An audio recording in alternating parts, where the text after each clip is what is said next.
Hello and welcome to all of you. आज हम पढ़ने जा रहे हैं क्लास 11th फिजिक्स का chapter second, unit and measurement. इसके चैप्टर का नाम है यूनिट्स एंड मेजरमेंट। सबसे पहले हम बात कर लेते हैं यूनिट्स की। यूनिट्स क्या होते हैं, ठीक है। तो यूनिट्स का हम क्या करते हैं, यूनिट यूज करते हैं हम किसी भी क्वान्टिटी को मेजर करने के लिए, ठीक है। तो मेजरमेंट ऑफ क्वांटिटी के लिए हम यूनिट्स का यूज करते हैं।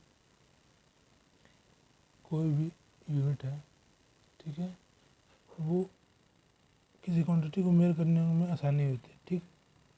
बिना यूनिट्स के किसी क्वांटिटी को मेजर करना बहुत मुश्किल होगा। अब हम किसी भी क्वांटिटी को मेजर करते हैं तो ये दो पार्ट्स में होता है। मेजरमेंट ऑफ क्वांटिटी दो पार्ट्स में होता है। पहला पार्ट्स ये कहता है कि how many times of standard unit, standard unit का कितने टाइम्स। और दूसरा पार्ट क्या है, दूसरा पार्ट कहता है नेम ऑफ यूनिट, उस यूनिट का नाम क्या है। अब इसको एग्जांपल समझते हैं। जैसे कि मान लो हमको कहा गया कि कोई सब्सटेंस है वो 2 मीटर है, 2 मीटर है। तो अब यहाँ पे जो यूनिट है वो क्या है, मीटर है। ये यूनिट है, इसकी यूनिट काम कर रहा है मीटर। और तो ये फर्स्ट पार्ट हो गया name of unit, meter. Second part क्या कर रहा है, how many times of standard unit, standard कितने टाइम्स। तो यहाँ पे 2 लिखा है, 2 टाइम्स है, तो 2 टाइम्स ऑफ स्टैंडर्ड यूनिट है, ठीक। तो ये जो 2 मीटर है इसमें दो पार्ट्स हो गए। ये हो गया how many times of standard units, और ये है नेम ऑफ यूनिट, मीटर, ठीक। अब यूनिट्स बन जाएंगे, लेकिन यूनिट जो बनते हैं उनमें हर कोई अपना अलग अलग बना लेगा। सब कोई कहेगा कि मेरा यूनिट कुछ है, ठीक है। मान लो कोई कहेगा कि इतनी बड़ी बाल्टी जो में जितना अमाउंट ऑफ सब्सटेंस होगा वो मेरा यूनिट है। कोई कहेगा नहीं भाई, मेरा जितनी बड़ी बाल्टी है वो मेरा यूनिट है। तो अब ये कन्फ्यूजन होने लगेगा, ठीक है। तो इसको दूर करने के लिए एक इंटरनेशनल कमेटी बनाएगी, एक इंटरनेशनल कमेटी बनाएगी जो कि डिसाइड करेगी कि यूनिट्स कौन कौन से हैं और उनको इंटरनेशनली फॉलो किया जाएगा, ठीक। तो इसकी जो कंपनी जो कमेटी बनाएगी इसका वो थी CGPM। 1971 में ये कंपनी बनी थी।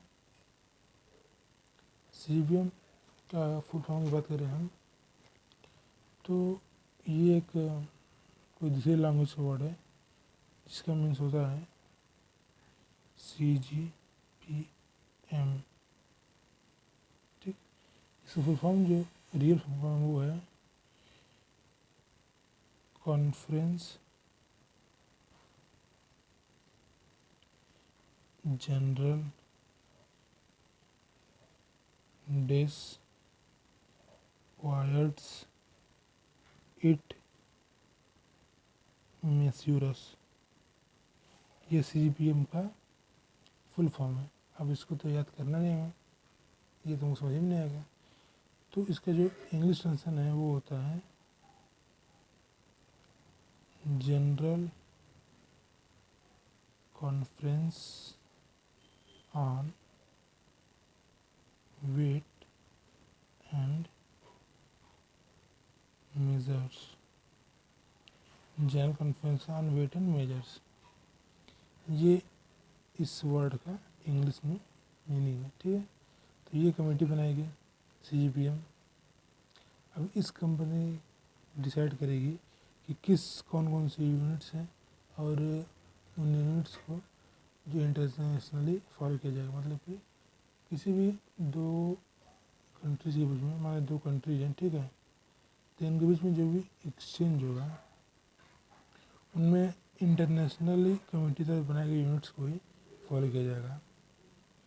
ये छूट है कि कोई कंट्री मतलब अपने देश में कुछ भी कोई भी क्वांटिटी को लागू कर सकती है, लेकिन जब वो किसी दूसरे देश से डील करेगी तो उसको इस इंटरनेशनल जो यूनिट है उसको मानना पड़ेगा। अब इंडिया में क्या है, इंडिया में इंटरनेशनली और इंडिया दोनों में सेम इसी यूनिट्स को फॉलो किया जाता है, इससे दिक्कत नहीं होगी। लेकिन जहाँ पे देश में दूसरा फॉलो किया जाए और इंटरनेशनली इसको फॉलो करना पड़ेगा तो वहाँ के लोगों को दिक्कत हो सकती है। अब यूनिट्स की बात करें तो यूनिट्स दो टाइप की होती हैं। यूनिट्स के दो टाइप होते हैं। पहला टाइप क्या है, फंडामेंटल यूनिट्स। दूसरे होते हैं डिराइव्ड यूनिट्स। ठीक, फंडामेंटल यूनिट्स क्या है, ये इंडिपेंडेंट होते हैं, ठीक है। और जो डिराइव्ड यूनिट्स होते हैं ये डिपेंडेंट होते हैं, उससे मतलब समझ आते हैं आपको। तो फंडामेंटल यूनिट्स क्या करेंगे, ठीक है। तो फंडामेंटल्स का क्या है कि टोटली सिर्फ 7 फंडामेंटल्स हैं, ठीक है। सिर्फ और सिर्फ 7 ही फंडामेंटल यूनिट्स हैं और इन 7 फंडामेंटल यूनिट्स की जो बेस है वो फिक्स है, मतलब कि इस क्वांटिटी में कोई चेंज नहीं आएगा। हाँ, इन क्वांटिटीज़ को क्वांटिटी मिला के कोई नई क्वांटिटी बन सकती है, उसको डिराइव क्वांटिटी कहेंगे, लेकिन ये क्वांटिटी में कुछ नहीं आएगा। ये क्वांटिटी 7 फिक्स है, ठीक। और साथ साथ इनको इसीलिए इनको बेस क्वांटिटी भी कहा जाता है, बेस क्वांटिटी। अब ये बेस क्वांटिटी कौन कौन सी है, बेस क्वांटिटी या फिर नहीं बेस यूनिट कहा जाएगा, और इसे 7 यूनिट से 7 क्वांटिटी भी हैं और वो भी फंडामेंटल क्वांटिटी ही है। तो फंडामेंटल क्वांटिटी यूनिट्स देख लेते हैं। तो सबसे पहले जो फंडामेंटल क्वांटिटी है ये हो गई क्वांटिटी, उनके यूनिट्स और फिर उनके सिंबल, ठीक। सबसे पहले क्या है, लेंथ। यूनिट होता है इसका मीटर, सिंबल m। दूसरी होती है मास, यूनिट किलोग्राम, सिंबल kg। तीसरा होता है time, unit second, symbol s। चौथा होता है इलेक्ट्रिक करंट, यूनिट होता है ampere, symbol A, capital A. 4 हो गए। पांचवा थर्मोडायनेमिक टेम्परेचर, इसका यूनिट होता है केल्विन, सिंबल कैपिटल के। ये हो गए 5, ठीक है। छठवां अमाउंट ऑफ सब्सटेंस, इसका यूनिट होता है मोल, सिंबल मोल होता है, ठीक। और जो लास्ट है वो है लुमिनस इंटेंसिटी, इसका यूनिट होता है कैंडेला और सिंबल होता है CD। तो ये होते हैं 7 फंडामेंटल क्वांटिटीज। और इन क्वांटिटीज से जो भी नए क्वांटिटी या फिर नए यूनिट्स को डिराइव करता है उनको डिराइव्ड यूनिट्स या फिर डिराइव्ड क्वांटिटी भी कहते हैं। ठीक, ये हो डिराइव्ड क्वांटिटी के बारे में। अब एक बात को बताऊँ, मैं सोचा कि ये जो यूनिट्स हैं सिर्फ 7 यूनिट बनाए गए हैं। ठीक, और इनके बाद 2 और यूनिट्स बनाए गए, एक प्लेन एंगल के लिए और एक सॉलिड एंगल के लिए। और इन यूनिट्स को सप्लीमेंट्री यूनिट्स कहता है। सप्लीमेंट्री यूनिट्स ये 2 होते हैं, एक सॉलिड एंगल के लिए, दूसरा प्लेन एंगल। ठीक, प्लेन एंगल इसका यूनिट होता है रेडियन, सिंबल होता है ready.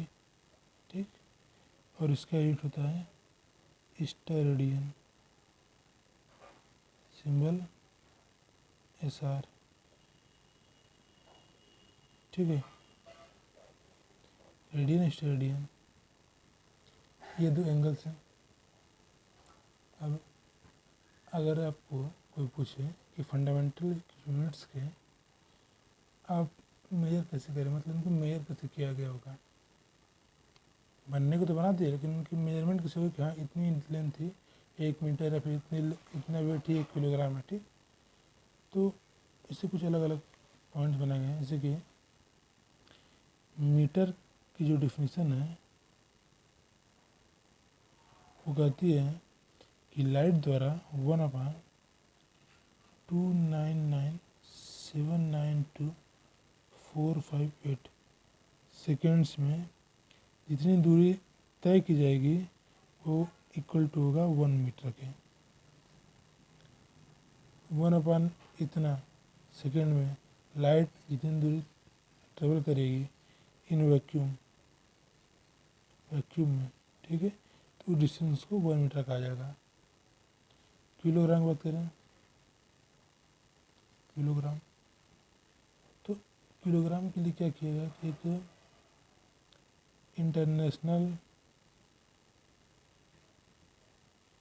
Bureau of weight and measures नाम की एक और संस्था थी। ठीक है, इस संस्था ने के पास एक एलॉय है, इस संस्था के पास एक प्लेटिनम और इरेडियम का एलॉय है जिसका वेट इक्वल टू होगा 1 kg के, और ये सिलेंड्रिकल फॉर्म में है। ठीक है, तो ये 1 kg के एग्जाम्पल है। इस तरह सभी के एग्जाम्पल्स हैं, मतलब सभी के डिफिनेशंस का एग्जाम्पल नहीं, डिफिनेशंस का देते हैं, डिफिनेशंस है। ठीक, इस तरह से यूनिट समझ में आ गया। यूनिट कितने हैं? 7 यूनिट्स हैं। Length, mass, time, electric current, thermodynamic temperature, amount of substance, luminous density, और 2 supplementary angle, solid angle and plane angle. अब कुछ ऐसा ही प्रीफिक्स भी होते हैं, आपको पता होगा प्रीफिक्स क्या। जैसे केमिस्ट्री में प्रीफिक्स होते हैं, सफिक्स होते हैं, उसी तरह फिजिक्स में भी प्रीफिक्स होते हैं। ये प्रीफिक्स जो होते हैं बेस्ड होते हैं पावर ऑफ 10 पे, पावर ऑफ 10 पे बेस्ड होते हैं। जैसे कि अगर पावर ऑफ 10 18 है तो प्रीफिक्स एक्सा, 15 के लिए पेटा, 12 के लिए टेरा, 9 के लिए गीगा, 6 के लिए मेगा, 3 के लिए किलो, 2 के लिए हेक्टो, -2 के लिए सेंटी, -3 के लिए मिली, -6 के लिए माइक्रो, -9 के लिए नैनो, -12 के लिए पिको, -15 के लिए फेमटो, और -18 के लिए आटो। ये सारे ऐसे ही प्रीफिक्स हैं जिनका यूज हम फिजिक्स में करते हैं। ठीक है, अब ये बात हुई यूनिट्स की। हम बात करते हैं डायमेंशनल फॉर्मूला की या फिर डायमेंशनल क्वांटिटी की। किसी भी क्वांटिटी का डायमेंशन कैसे फाइंड करेंगे। पहले हम समझ लेते हैं डायमेंशन के बारे में कि डायमेंशन होता क्या है। समझना डायमेंशन है क्या। डायमेंशन में अगर कोई क्वांटिटी है तो उस क्वांटिटी में कौन कौन से बेस यूनिट्स हैं या फिर फंडामेंटल यूनिट्स हैं उनको दिखाना ही डायमेंशन कहलाता है। ठीक, जैसे कि मान लीजिए अगर कोई क्वांटिटी है मीटर पर सेकंड, अब इसमें मीटर एक अलग से फंडामेंटल क्वांटिटी है और सेकंड अलग से, लेकिन जब दोनों मिल गए तो ये क्या हो जाएगा, ये हो जाएगा वेलोसिटी। ये वेलोसिटी की यूनिट्स हो गई। मीटर लेंथ की यूनिट थी, सेकंड जो थी वो टाइम की यूनिट थी। ठीक, लेकिन जब दोनों मिल गई तो ये वेलोसिटी की यूनिट हो गई। अब इन्हीं को इसी को शो करने के लिए हम डायमेंशन को यूज करते हैं। मतलब किसी भी डिराइव्ड क्वांटिटी में कौन कौन सी फंडामेंटल क्वांटिटीज़ हैं और कितनी हैं उनको हम डायमेंशन के द्वारा दिखाते हैं। जैसे कि अगर एक डिराइव्ड क्वांटिटी है फोर्स, ठीक, फोर्स फॉर्मूला क्या होता है, force F equal to mass into acceleration. अब मास इंटू एक्सेलरेशन हो गया। ठीक, मास तो हो गई आपकी फंडामेंटल यूनिट, एक्सेलरेशन अभी भी डिराइव्ड है। एक्सेलरेशन इक्वल टू क्या हो जाएगा, वेलोसिटी अपॉन टाइम। अब यहाँ पे टाइम आ गया, फिर से फंडामेंटल क्वांटिटी, मास फंडामेंटल, टाइम फंडामेंटल, लेकिन वेलोसिटी अभी भी डिराइव्ड है। अब वेलोसिटी इक्वल टू क्या होता है, लेंथ अपॉन टाइम। तो यहाँ पे हमको मिल जाएगा force equal to mass into length upon time upon time. तो ये इस फोर्स जो क्वांटिटी बनी है वो इतने सबसे मिल के बनी है।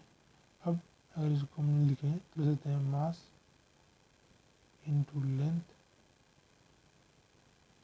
अपॉन टाइम का स्क्वायर। इसको ऊपर ले चलें तो ये हो जाएगा mass into length into time to the power time whole power -2। लेकिन अब इतना बड़ा लिखना सही नहीं है, इसलिए हम मास को m, लेंथ को l और टाइम को t to the power -2 denote करते हैं। ठीक, तो फोर्स का डायमेंशन हो गया mlt -2। और हमेशा डायमेंशन को इस तरह क्लोज ब्रैकेट में लिखा जाता है। कोई भी डायमेंशन हो उसको क्लोज ब्रैकेट में लिखेंगे। जैसे अच्छा, डायमेंशन का यूज़ करके आप कंजर्वेशन ऑफ यूनिट्स अच्छे से कर लोगे। कंजर्वेशन मतलब कि यूनिट्स तो बता दी मैंने कि आपको 7 होती हैं। ठीक, यूनिट्स 7 होती हैं, लेकिन ये जो सारी यूनिट्स थे स्टैंडर्ड यूनिट्स थी। ठीक है, लेकिन इसके अलावा कुछ और भी यूनिट्स होते हैं, टाइप होता है। जैसे कि मैं बता रहा हूँ आपको, ये यूनिट्स हैं। तो यूनिट्स क्या होते हैं जो हमने पढ़ा वो थी एसआई यूनिट, या फिर इसको एमकेएस भी कहते हैं। ठीक, एक और होती है सीजीएस यूनिट और एक होती है FPS unit. SI full form standard units. ठीक, एमकेएस, एसआई को एमकेएस भी कहते हैं। एमकेएस का अगर फुल फॉर्म देखो तो एमकेएस का फुल फॉर्म होता है मीटर किलोग्राम सेकंड। ठीक, सीजीएस का एसआई यूनिट होता है सेंटीमीटर ग्राम सेकंड। और एफपीएस का एसआई यूनिट होता है फुट पर सेकेंड। अक्सर हम MKS का ही यूज करते हैं, ठीक है। मतलब जो भी हम पढ़ते हैं पढ़ाई में, कोई भी क्वेश्चन सॉल्व करना हो तो हम MKS का यूज करते हैं मैक्सिमम, ठीक। लेकिन अगर आप फिजिकल लाइफ में आओगे तो CGS और FPS का भी यूज होगा। हालांकि MKS का यूज ज़्यादा है, लेकिन CGS और FPS का भी किसी पर्टिकुलर चीज़ों के लिए यूज होता है जहाँ पे MKS यूज नहीं होगा। ये हम लोग अपने अपने हिसाब से करते हैं, ठीक। तो अब डायमेंशन की हम बात कर रहे थे, तो डायमेंशन फॉर्मूला निकालने का बहुत ही अच्छा तरीका है। यही है कि आप सभी क्वांटिटीज़ के जितने भी क्वांटिटी है उनको फाइंड कर लो। मतलब कि अगर कोई फॉर्मूले में कौन कौन सी क्वांटिटी है उनको फाइंड कर लोगे तो आप पता कर सकोगे कि उस फॉर्मूले का डायमेंशन क्या है। जैसे कि फोर्स बताया हमने, ठीक है। अब मान लो फॉर्मूला होता है x = ut + हाफ at²। ये इक्वेशन ऑफ मोशन फॉर्मूला होता है, ठीक। अब x क्या है, लेंथ l हो गया, u वेलोसिटी, वेलोसिटी क्या होता है, length upon time, means l/t। यहाँ पे टाइम है तो इंटू t हो जाएगा, प्लस 1/2, इसका डायमेंशन कुछ होगा ही नहीं। Acceleration equal to velocity upon time, velocity upon time, velocity होता है लेंथ अपॉन टाइम, तो इससे हो गया l/t⁻²। और t² इसका होता है t⁻²। t से t cancel, t-2 cancel, finally l = l आ गया। मीन्स कि कोई फार्मूला है वो डायमेंशनली इक्वल होगा, इससे ये प्रूफ होता है। अब डायमेंशन फार्मूला निकाल लेते हैं, कुछ फार्मूलाज होते हैं। अब कुछ फार्मूलाज का डायमेंशन देख लेते हैं, डायमेंशन, ठीक। इसीलिए ए मोमेंटम, मोमेंटम क्या होता है, P = mv, mass into velocity, mass m, velocity का Lt-1, work done, work done equal to force into distance, तो mLt-1 और डिस्प्लेसमेंट का L, तो mL2t-1। पावर, पावर करते हैं work done upon time, mL² t-1 upon t equal to हो जाएगा mL2t-2। Torque,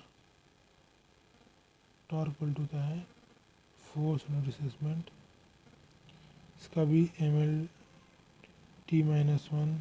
into L, तो हो जाएगा mL2t-1। एनर्जी की बात करें, काइनेटिक एनर्जी देख लेते हैं, ठीक है।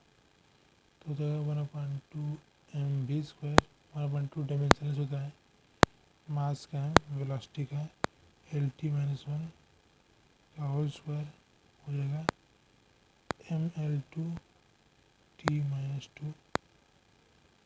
अब इसके बाद और कौन से बच रहे हैं,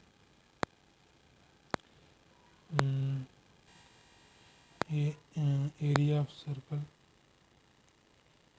एरिया ऑफ सर्कल क्या होता है, πr², पाई डायमेंशनलेस r का l होगा तो l², पैरामीटर का 2πr होगा तो l हो जाएगा, ठीक है, पैरामीटर का।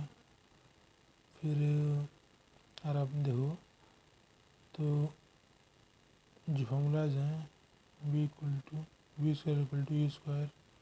+ 2as, तो यहाँ पर हो जाएगा v², u वेलोसिटी है, Lt-1 का स्क्वायर प्लस एक्सेलरेशन का Lt-2 इंटू t, तो हो जाएगा Lt-2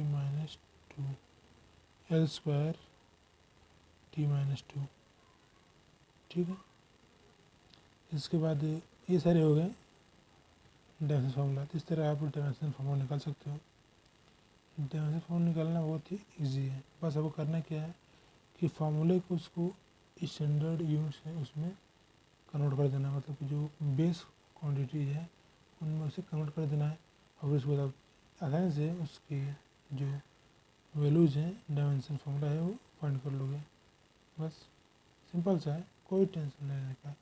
डायमेंशन निकालना बहुत ईजी है, सिर्फ आप करना क्या है फार्मूला याद रखें और फार्मूले को बेस क्वांटिटी में मुझे आसानी से बदलना सीख लें।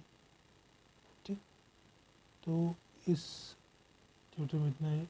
हाँ, आप चाहो तो एक कोई फिजिकल क्वांटिटी अगर दी हो, ठीक है, और उसका अगर फार्मूला फाइंड करना हो, जैसे समझा रहा हूँ आपको। मान लो आपको कोई एक फिजिकल क्वांटिटी दी T equal to K L to the power A M की पावर बी एंड जी की पावर सी, जी की पावर सी। यहाँ पे के कांस्टेंट है, एल लेंथ, एम मास और जी ये जो जी स्मॉल जी वैल्यू डायरेक्शन फोर्स वेलोसिटी है। ठीक, तो ये टाइम है, इसकी क्वांटिटी क्या होगी टी, लेंथ एल पावर ए है, यहाँ मास एम की पावर बी और वेलोसिटी की यूनिट होती है एल टी माइनस टू। नहीं, ये एक्सेलरेशन होगा, एक्सेलरेशन होगा, क्योंकि स्मॉल जी होता है वो ग्रेविटेशनल कांस्टेंट होता है, वो एक्सेलरेशन काम करता है, तो एल टी माइनस टू होगा इसका पावर सी। अब इसको ओपन करो तो एल पावर ए एम की पावर बी एल की पावर सी टी की पावर माइनस टू सी। तो एल को इसका मान लिख लेते हैं T equal to L to the power A plus C M की पावर बी टी की पावर माइनस टू सी। अब इधर एल क्या होगा L zero M zero, L zero M zero. अगर कंपेयर करें on comparing we get A plus C बराबर zero, B बराबर जीरो और माइनस टू सी बराबर वन, तो यहाँ सी बराबर हो जाएगा minus one upon two, A equal to one upon two और बी बराबर जीरो है। अब इन वैल्यूज़ को हम इस फॉर्मूले में पुट करें तो हमको मिलेगा T equal to K L to the power one by two M to the power zero and G to the power minus one by two means T equal to K root over L by G. तो ये था actual formula.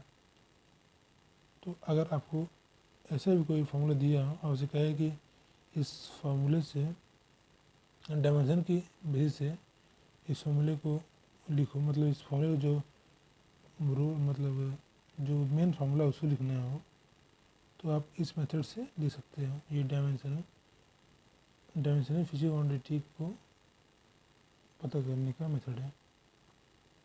इस तरह जो हमारा chapter है unit measurement ये ख़त्म होता है। कोई डाउट्स कोई दिक्कत हो कमेंट जरूर करना, ठीक है। मिलते हैं नेक्स्ट वीडियो में, तब तक के लिए बाय बाय। और हाँ, लाइक शेयर सब्सक्राइब करना मत भूलिएगा, ठीक है।